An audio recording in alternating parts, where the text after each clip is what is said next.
ഇന്ന് ഒരാളുടെ പോസ്റ്റ് വായിച്ചു. വീട്ടിൽ 2 ദിവസമായി കറണ്ട് ഉണ്ടായിരുന്നില്ല.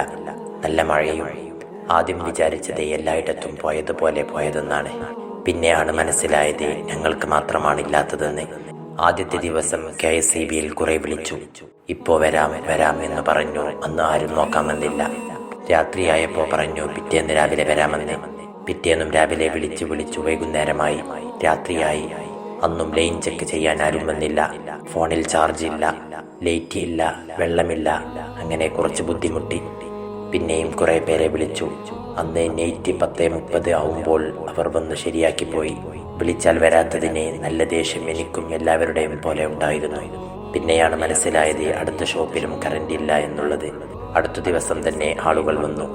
നല്ല കാറ്റും മഴയും ഉണ്ടായിരുന്നു. അവർ വന്ന് പോസ്റ്റിൽ കയറുന്നത് നേരിട്ട് കണ്ടപ്പോഴാണ് ഈ മഴക്കാലത്ത് അവരുടെ കഷ്ടപ്പാട് മനസ്സിലാക്കുന്നത്. പോകുമ്പോൾ അവർ പറഞ്ഞു, ഞങ്ങൾക്ക് വിളിച്ചാൽ വരാൻ മടിയുണ്ടായിട്ടല്ല. ഈ മഴക്കാലത്ത് അർദ്ധരാത്രി വരെ പണിയുണ്ടാവും. എല്ലാ സ്ഥലത്തും ഇലക്ട്രിക് ലൈൻ പൊട്ടി വീയലും പോസ്റ്റ് വീയലും ഒക്കെയാണ്. ഓടിയെത്താൻ പറ്റാത്തത് കൊണ്ടാണ് വീട്ടിൽ പോവാത്ത ദിവസങ്ങളുണ്ട് എന്നൊക്കെ. എന്താലേ അറിയാം. എന്നാലും ചിലത് നേരിൽ കണ്ടാലേ നമുക്കും ചിലതൊക്കെ മനസ്സിൽ കൊള്ളൂ. ശരിയല്ലേ?